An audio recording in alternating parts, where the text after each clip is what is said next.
اللہ رب العالمین والصلاة والسلام علی سید المرسلین اما بعد فاعوذ باللہ من الشیطان الرجیم بسم اللہ الرحمن الرحیم. پڑھیے الصلاة والسلام علیک یا رسول اللہ وعلی آلک واصحابک یا حبیب اللہ. الصلاة والسلام علیک یا نبی اللہ وعلی آلک واصحابک یا نور اللہ. الحمدللہ آج الیکٹرانک مارکیٹ میں سنتوں بھرے اجتماع کا سلسلہ ہے، میلاد کے اجتماع کا سلسلہ ہے. اس اطراف کی بہت ساری مارکیٹوں میں آنے کا مجھے موقع بہت عرصے سے مل رہا ہے، اور میں جب بھی آتا ہوں صدر میں اور ان مارکیٹوں میں، چاہے وہ موبائل مارکیٹ ہو یا اور الیکٹرانک مارکیٹس ہوں، جس جذبے کے ساتھ، جن محبتوں کے ساتھ یہاں بسنے والے کاروباری حضرات اور کام کرنے والے نبی پاک کے میلاد کو اور اس طرح کے اجتماعات کو سجاتے ہیں، اللہ پاک آپ سب کو اس کی بہترین جزا عطا فرمائے. اور اس طرح کے اجتماعات یاد رہے کہ جہاں اللہ والوں کا ذکر ہوتا ہے وہاں رب کی رحمتوں کا نزول ہوتا ہے. اس طرح کے اجتماعات، یہ پروگرامز ہمارے لیے رحمتوں کا باعث بنتے ہیں. ہم اللہ کے گھر میں بھی بیٹھے ہیں، اللہ سے دعا کرتے ہیں کہ مولا کریم آج کے اس اجتماع کو نہ صرف اس مارکیٹ بلکہ آس پاس تمام کاروبار کرنے والوں پر رحمتوں کا باعث بنا دے، سب کے رزق حلال میں برکت کا باعث بنا دے. درود پاک پڑھنے کے بے شمار فضائل و برکات ہیں. نبی پاک صلی اللہ تعالیٰ علیہ وسلم کا فرمان عالی شان ہے، جس کا مضمون ہے کہ کل بروز قیامت تم میں سے میرے سب سے زیادہ نزدیک وہ ہوگا جس نے دنیا میں مجھ پر سب سے زیادہ درود پاک پڑھے ہوں گے. قیامت کے دن نبی پاک کے قریب ہونا، سبحان اللہ، یہ کتنی بڑی سعادت ہے. ویسے تو کبھی کوئی قریب ہو جائے ہیں، آج بھی کچھ لوگ ایسے ہیں جو رہتے پاکستان میں ہیں مگر مدینے والے آقا کے بڑے قریب ہیں. وہ شعر ہے نا، پاس والے یہ راز کیا جانے، دور سے بھی سلام ہوتے ہیں. کوئی آیا آ کے چلا گیا، کوئی دور رہ کر، کوئی آیا آ کے چلا گیا، پا کے چلا گیا، کوئی پاس رہ کر بھی نہ پا سکا. تو جس کی جیسی سعادت ہوتی ہے. لیکن قیامت کے دن نبی پاک کا ساتھ، نبی پاک کا قرب، یہ بہت بڑی سعادت. یوں سمجھیے کہ قیامت کے دن اس مشکل گھڑی میں کام ایک ہی ہستی نے آنا ہے. پیارے آقا شافع روز محشر ہے نا. اب کوئی شخص قیامت کے دن نبی پاک کے ساتھ ہو گیا، اس کے سارے کام بن جانے ہیں. اعلیٰ حضرت کہتے ہیں نا، سنتے ہیں کہ محشر میں صرف ان کی رسائی ہے، سنتے ہیں کہ محشر میں صرف ان کی رسائی ہے، گر ان کی رسائی ہے لو جب تو بنائی ہے. آقا ہی کی چلنی ہے، اور آقا فرما رہے میرے قریب وہ ہوگا جس نے دنیا میں سب سے زیادہ درود پڑھے ہوں گے. آپ یا کاروبار کرتے ہیں، جاب کرتے ہیں، نارملی آپ کے ہاتھ بیزی ہوتے ہیں، زبان فارغ ہوتی ہے. تو جب زبان فارغ ہے تو کیوں فارغ رہنے دیں، اللہ رسول کا ذکر کرتے رہیں، برکتیں ملتی رہیں گی، رحمتیں نازل ہوتی رہیں گی. آپ لوگ اور ہم سارے چاہتے بھی ہیں کہ مارکیٹ میں کام کریں، گھر جائیں، واپس آئیں، راستے میں بھی کوئی پرابلم نہ ہو، دکان پہ بھی کوئی پرابلم نہ ہو، خیر رہے، کوئی بلا نازل نہ ہو، کوئی مصیبت نہ آ جائے. تو یاد رہے جو ایک درود پڑھتا ہے اس پر 10 رحمتیں نازل ہوتی ہیں. موٹر سائیکل چلا کے آ رہے ہیں یا گاڑی میں آ رہے ہیں یا بس میں آ رہے ہیں، درود پڑھتے پڑھتے آئے نا، رحمتوں کے سائے میں آئیں گے. واپس جائیں تو درود پڑھتے پڑھتے جائیں، رحمتوں کے سائے میں جائیں گے. دکان پر بیٹھیں، درود پڑھتے رہیں، رحمتیں برستی رہیں گی. تو ادھر ادھر کی باتیں، فضول باتیں سوشل میڈیا پہ گھنٹوں ضائع کرنے سے بہتر ہے کہ کاش ہم درود السلام اور ذکر اللہ کرنے والے بن جائیں. محبت کے ساتھ بآواز بلند درود پاک پڑھ لیں. صلو علی الحبیب صلی اللہ تعالی علی محمد صلی اللہ علیہ وسلم. میرے آقا مدینے والے مصطفیٰ صلی اللہ تعالی علیہ وسلم کی ذات بڑی باکمال ذات ہے. نبی پاک کے بہت سارے اوصاف ہیں، بہت سارے اسپیشل یوں سمجھیے کہ زندگی کے پہلو ہیں، مگر ایک نرالا بڑا ہی پیارا ہے. یاد رہے اللہ تعالیٰ نے ہر نبی کو معجزہ دیا. ہر نبی کے ساتھ ایک حق کی دلیل یعنی معجزہ ضرور ہوا، مگر نبی پاک علیہ الصلوۃ والسلام وہ ذات باکمال ہیں کہ پیارے آقا سے پہلے جتنے انبیاء آئے ان سب کو جتنے معجزات دیے ان سب کا مجموعہ نبی پاک کو عطا فرمایا. یعنی نبی پاک کو تمام انبیاء کے جتنے معجزات ایک طرف، سب کا ٹوٹل، سب کا مجموعہ نبی پاک کو عطا فرمایا، اور پھر کچھ اسپیشل خاص معجزے بھی عطا فرمایا جو کسی اور کو عطا نہ کیے. اس کو کہتے ہیں خصائص کبریٰ، جو اونلی ایکسکلوسیو نبی پاک ہی کو عطا کیے. کتنے معجزات! میرے آقا تو سرتابہ قدم معجزہ ہے نا. بریلی کے تاجدار لکھتے ہیں نا، سرتابہ قدم ہے تنے سلطان زمن پھول.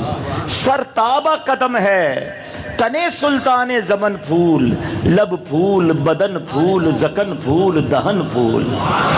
تنکا بھی ہمارے تو ہلائے نہیں ہلتا. ہم کوشش کریں تنکا بھی نہیں ہلا سکتے اپنی مرضی سے، اللہ نہ چاہے تو ہے. تنکا بھی ہمارے تو ہلائے نہیں ہلتا، آقا تم چاہو تو ہو جائے ابھی کوہ مہن پھول. تو نبی پاک تو وہ ہیں.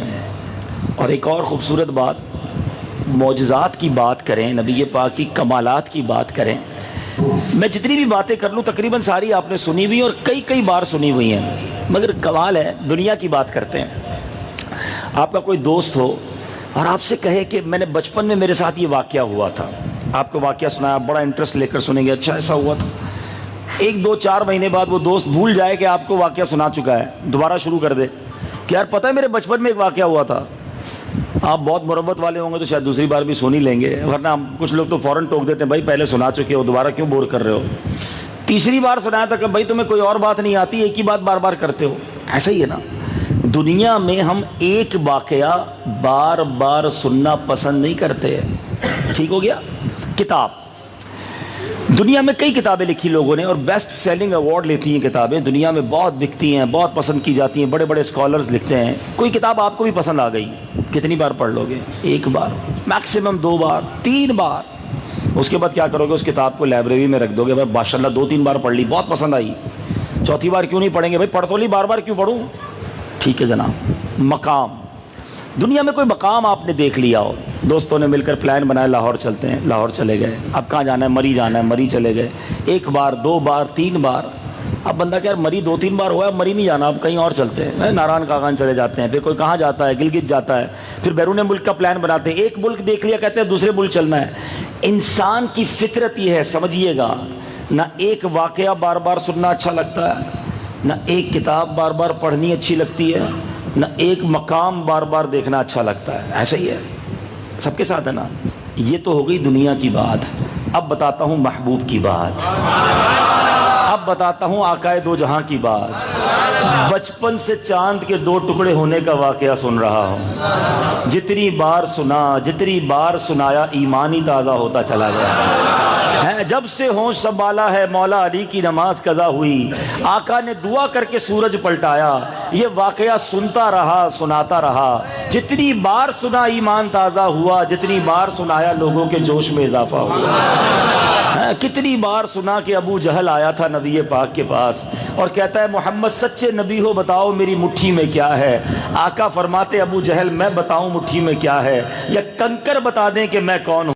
بچپن سے کنکریوں کا کلمہ سنتا آ رہا ہوں، ایمان تازہ ہو جاتا ہے. یہ کیسی بات ہے، پرانی نہیں ہوتی ہے. محبوب کی بار جتنی بار کی جائے، سننے والوں کو بھی لطف آتا ہے، سنانے والے کا ایمان بھی تازہ ہوتا ہے. کبھی کسی نے نہیں کہا حضرت پھر وہی واقعہ سنا رہے ہیں آپ، پھر وہی معجزہ سنا رہے ہیں. ہم نے تو کئی بار سنا ہے. لوگ بلا بلا کر کہتے ہیں پھر ذرا محبوب کی بات سنا دو، پھر آقا کا ذکر سنا دو، پھر آقا کی شان سنا دو. ارے 1450 سال سے شان بیان ہو رہی ہے. جی ہے کہ بھرتا نہیں ہے، بات ہے کہ پرانی نہیں ہو رہی. یہ بات ہے، یہ مزاج عشق رسول ہے. اب بات کرتے ہیں دنیا کے مقامات کی. 1 بار 2 بار دیکھنے کے بعد بندہ کہتا ہے دیکھ لیا ہے، ڈسکور، میں نے دنیا کا وہ علاقہ ڈسکور کر لیا، لیٹس موو فارورڈ، کسی اور جگہ چلو. خدا کی قسم 1000 بار کعبہ دیکھ لو، 1000 بار مدینہ دیکھ لو، دل ہے کہ بھرتا نہیں، شوق ہے کہ گھٹتا نہیں. 1 بار جو نہیں گیا وہ بھی روتا ہے، جو بار بار ہو جائے وہ زیادہ روتا ہے، اسے اور یاد تڑپاتی ہے. یہ کتنا بڑا فرق ہے. اچھا ایک اور بات بتاؤں، مکے مدینے جو گئے ہیں اگر ہسٹوریکلی دیکھو نا، اگر لاجیکلی دیکھو، دنیا میں لوگ کن جگہوں پہ جاتے ہیں؟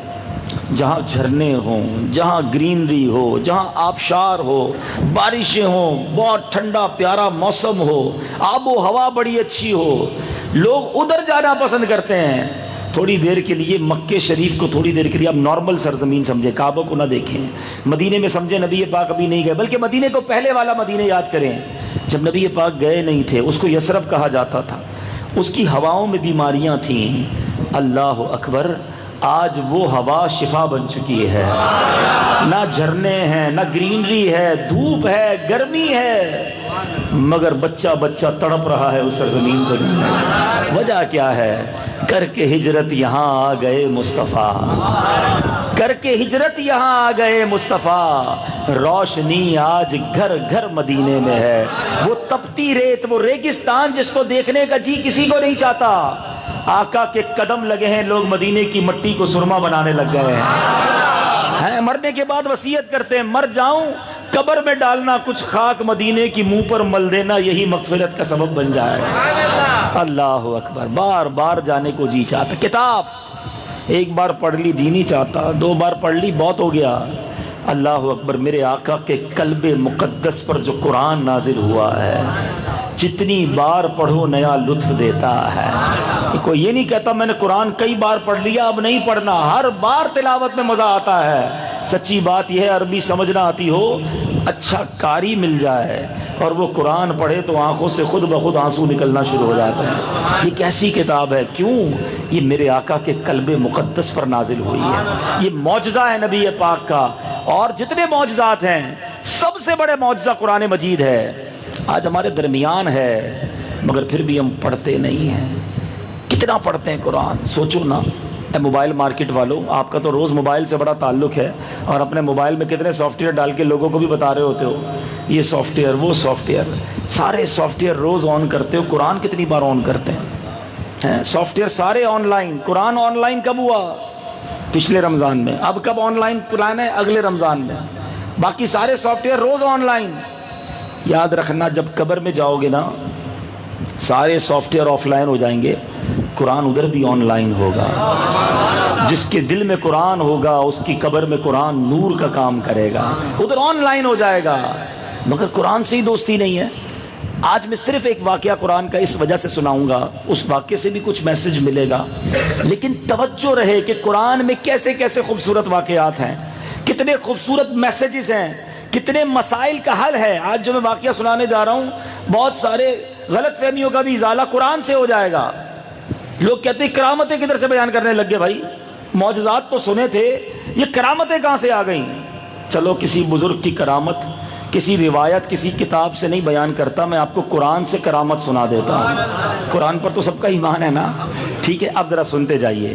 حضرت عیسیٰ علیہ نبینا علیہ الصلوۃ والسلام کی والدہ ماجدہ، یہ کون تھی؟ حضرت مریم۔ ان کے والد کا نام عمران تھا اور ماں کا نام حنا تھا۔ بی بی مریم جب ماں کے پیٹ میں تھی تو آپ کی ماں نے ایک نیت کر لی تھی کہ جو بھی بچہ میرا پیدا ہوگا میں بیت المقدس کی خدمت کے لیے اس بچے کو مامور کر دوں گی، آزاد کر دوں گی، کوئی اور کام نہیں ہوگا، وہ بچے نے خدمت ہی بیت المقدس کی کرنی ہے۔ اب بیٹے کی جگہ بیٹی پیدا ہو گئی، حضرت مریم پیدا ہو گئی، ماں گئی اور ان کو بیت المقدس والوں کے حوالے کر دیا کہ یہ اب بیت المقدس کے عالم اور عابد جو تھے، اور وہاں جو اس بیت المقدس کے بڑے عالم تھے، عابدوں کے امام، حضرت اللہ کے نبی حضرت زکریہ علیہ الصلوۃ والسلام تھے، اور حضرت مریم کے وہ خالو بھی تھے۔ حضرت زکریہ نے بیوی مریم کو اپنی کفالت میں لے لیا، پرورش میں لے لیا، اور ان کی اب پرورش بیت المقدس میں ہی ہونے لگی۔ اب بیت المقدس کے اوپر کے ایریا میں ایک محراب بنی ہوئی تھی، حضرت زکریہ نے بیوی مریم کو وہ جگہ دے دی کہ آپ محراب میں ہی رہا کریں، یہی آپ کی جگہ، یہی عبادت کریں۔ خاتون تھی تو تھوڑا پردے کا بھی اہتمام ہو گیا۔ حضرت مریم اکیلی اللہ کی عبادت میں مصروف ہو گئی۔ حضرت زکریہ کبھی کبھی جاتے، خیر و عافیت پوچھتے، کھانے پینے کا انتظام اور دیگر معاملات وہ دیکھا کرتے۔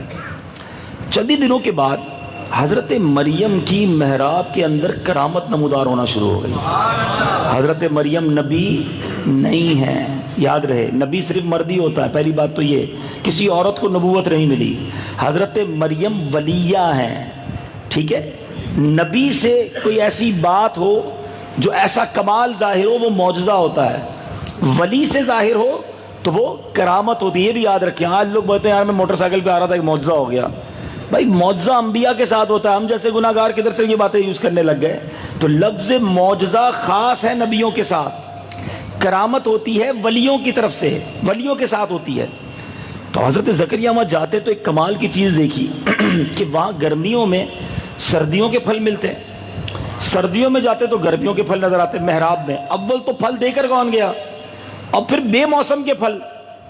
حضرت زکریا نے حیران ہو کر پوچھا کہ اے مریم یہ پھل تمہارے پاس کہاں سے آتے ہیں؟ تو حضرت مریم جواب دیتی کہ یہ پھل اللہ کی طرف سے آتے ہیں، اللہ جسے چاہتا ہے بے حساب روزی عطا فرماتا ہے۔ حضرت زکریا کو اللہ عز و جل نے نبوت کے شرف سے سرفراز کیا تھا۔ نبی تو سارے صحابہ سے بھی افضل ہے نا، کوئی صحابی، کوئی غوث، کوئی کتب کسی نبی کے درجے پر نہیں پہنچ سکتا، یاد رہے۔ اب حضرت زکریا علیہ السلام کے دل میں بڑی تمنا تھی بیٹے کی، آپ کو بیٹا چاہیے تھا، آپ نے کئی بار اللہ سے دعا مانگی تھی، یا اللہ مجھے بیٹا دے دے، اور دعائیں مانگتے رہتے تھے۔ خدا کی شان بے نیازی، بیٹا ان کو نہیں ملا تھا۔ اب انہوں نے حضرت بی بی مریم کی محراب میں یہ کرامت دیکھی کہ ادھر بے موسم کے پھل آتے ہیں، تو میری عمر بھی بڑی ضعیف والی ہو گئی، آپ کی عمر بہت ہو گئی تھی، تو آپ فرماتے ہیں کہ میری بھی تو اب اولاد کا پھل کا موسم رہا نہیں ہے، بے موسم ہو گیا معاملہ، بڑھاپا آ گیا ہے۔ اس محراب میں بے موسم کے پھل آتے ہیں۔ حضرت زکریا بی بی مریم کی محراب میں چلے گئے، وہاں جا کے اللہ سے دعا مانگی کہ اے اللہ جو حضرت مریم کی محراب کے بے موسم کے پھل عطا کرتا ہے، اے اللہ مجھے بھی اولاد عطا کر دے، بوڑھا تو میں بھی ہو گیا، ضعیف تو میں بھی ہو گیا۔ اللہ اکبر، اللہ تبارک و تعالیٰ نے آپ کو اس عمر میں بیٹا عطا فرمایا، اور اللہ نے اس بیٹے کا نام یحییٰ رکھا، اور اس بیٹے کو بھی نبوت سے سرفراز فرمایا۔ اچھا اب یہ واقعہ کہاں ہے جناب؟ لوگ کہتے ہیں ریفرنس بتایا کرو بھائی، پارہ 3 سورہ آل عمران آیت نمبر 37 سے لے کر 39 تک، ٹھیک ہے؟ میں ایک آیت اس کی پڑھ دیتا ہوں ریفرنس کے طور پہ۔ کلما دخل علیہا زکریا المحراب وجد عندها رزقا قال یا مریم ان لک ھذا قالت هو من عند اللہ ان اللہ یرزق من یشاء بغیر حساب۔ ترجمہ کیا ہے؟ جب زکریا اس کے پاس اس کی نماز پڑھنے کی جگہ جاتے، اس کے پاس نیا رزق پاتے، فرمایا اے مریم تیرے پاس کہاں سے آیا؟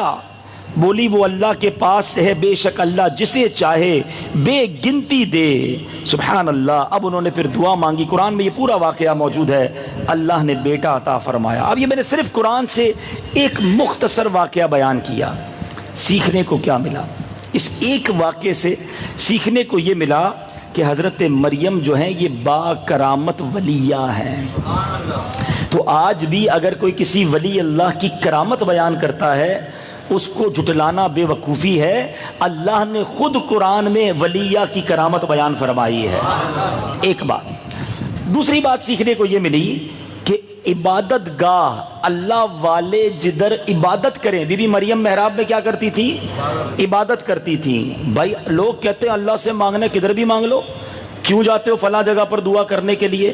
حضرت زکریا سے زیادہ علم ہے آپ کے پاس، اللہ کے نبی ہیں، وہ بھی تو مسجد میں تھے، بیت المقدس قبلہ اول تھا، وہاں دعا مانگتے تھے، مگر کیوں گئے محراب مریم میں؟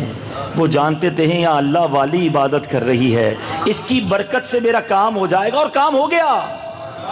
اب بڑی لاجیکلی بات ہے، اللہ والے جدھر عبادت کریں ادھر جاؤ تو دعا قبول ہوتی ہے۔ جس مزار میں اللہ والے خود موجود ہوں اس کے قریب جا کر دعا کرو تو کیا کام ہو جائے گا؟ جو عبادت کرنے والی ہستی خود قبر میں موجود ہے۔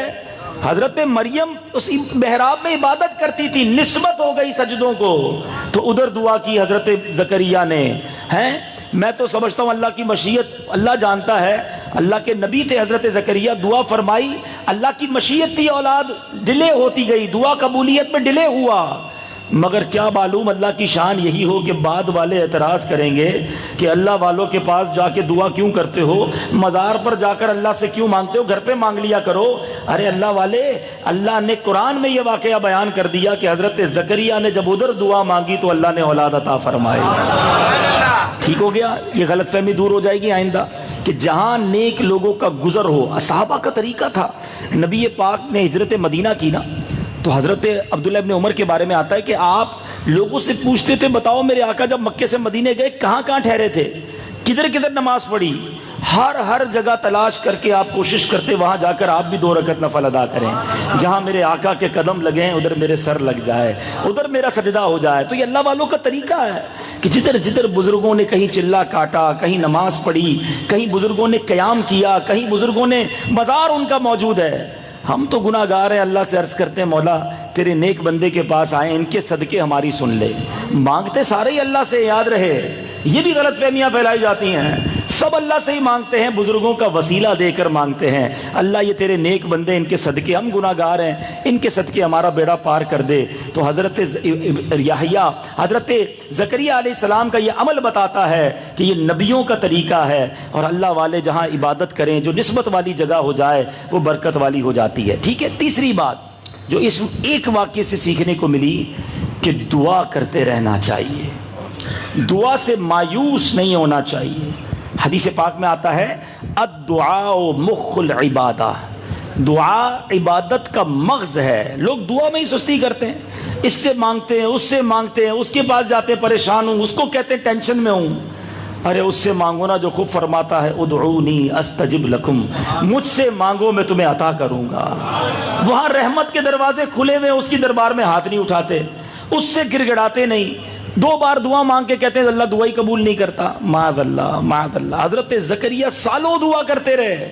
اچھا دعا کرنا نقصان نہیں ہے, یاد رہے دعا خود عبادت ہے. مثال کے طور پہ آپ نے دعا کی, حدیث میں مضمون ملتا ہے دعا بندے کی 3 باتوں سے خالی نہیں ہوتی ہے. یا تو جو مانگتا ہے وہ مل جاتا ہے, ٹھیک ہے, یا اس دعا کے بدلے اس کا کوئی گناہ مٹا دیا جاتا ہے, یا ایک روایت میں ہے کہ اس دعا کے بدلے اس کا اجر اللہ قیامت کے دن ڈپازٹ کر لیتا ہے, سنبھال کے رکھ لیتا ہے, وہاں سیکیور ہو جاتا ہے. اور پھر فرمایا کہ کوئی بلا آنے والی ہوتی ہے وہ ٹال دی جاتی ہے. اب مثال دیتا ہوں, پہلے تو اس حدیث کو پورا کر لوں. اس کا اگلا حصہ یہ ہے کہ جب کوئی شخص قیامت کے دن پہاڑ جتنی نیکیاں دیکھے گا, اللہ سے عرض کرے گا مولا یہ نیکیاں تو میں نے نہیں کی. اللہ کی طرف سے حکم ہوگا یہ وہ دعائیں ہیں جو تو نے دنیا میں مانگی تھی, قبول نہ ہوئی, تیرا اجر ہم نے یہاں کے لیے بچا رکھا ہے. تو بندہ تمنا کرے گا, حدیث کے الفاظ ہیں کہ دنیا میں میری کوئی بھی دعا قبول نہ ہوتی, اتنا ثواب آخرت میں. تو پتہ کیا چلا کہ دعا مانگنے میں سستی نہیں کرنی چاہیے, فائدہ ہی فائدہ ہے. اب مثال کے طور پہ آپ نے دعا مانگی یا اللہ میری کاروبار میں روزی میں برکت ڈال دے.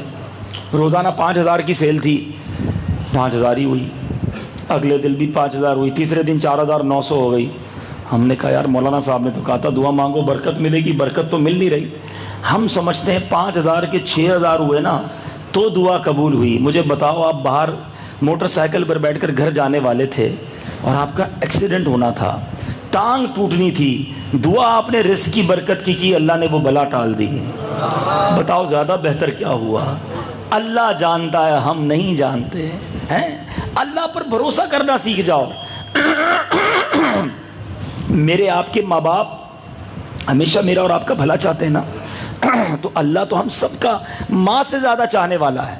تو پلیز دعا کرتے رہیں, دل و جان سے کریں, اور نماز پڑھ کر دعا کریں. 5 وقت نماز کی پابندی کریں کہ نماز کے بعد جو دعا ہے وہ خاص قبولیت کا وقت ہے, اللہ کی رحمت خاص متوجہ ہوتی ہے.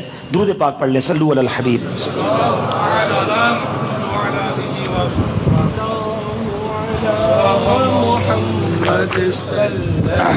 تو میں اب اپنے بیان کو کنکلوڈ کرتا ہوں, اور ایک گزارش اور بھی کروں گا کہ مجھے ذرا جلدی جانے دیجیے گا. مجھے ابھی یہاں سے کراچی یونیورسٹی پہنچنا ہے, اور آپ کو پتہ ہے کہ کتنا راستہ ہے, تو وہاں میرا بیان ہے. میں صرف آپ کو یہ کنکلوژن دے رہا ہوں.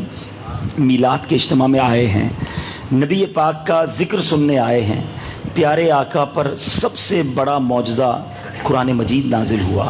یہ قرآن میرے اور آپ کے درمیان موجود ہے.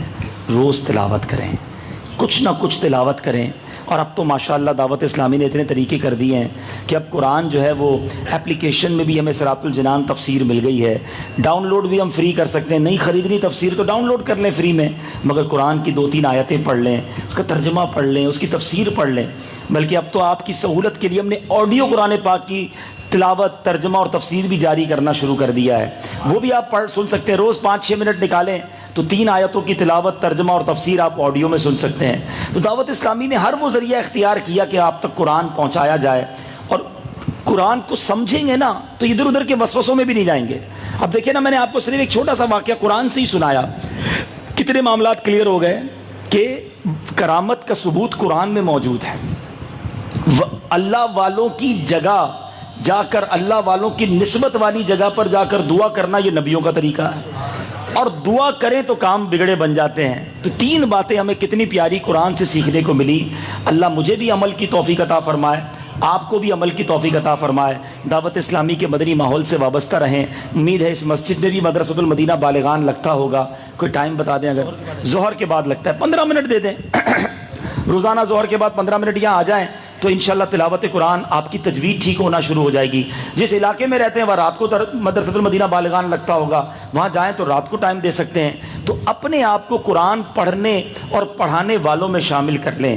حدیث پاک میں میرے آقا فرماتے ہیں، خیرکم من تعلم القرآن وعلمہ، تم میں بہترین وہ ہے جو قرآن پڑھنے والا ہے یا پڑھانے والا ہے۔ یا تو پڑھنے والے بن جائیں یا پڑھانے والے بن جائیں، سیکھنے والے بن جائیں یا سکھانے والے بن جائیں، تاکہ قرآن سے ہمارا تعلق مضبوط ہو جائے۔ حدیث پاک میں آتا ہے، وہ دل ویران ہے جس میں کچھ قرآن نہیں ہے۔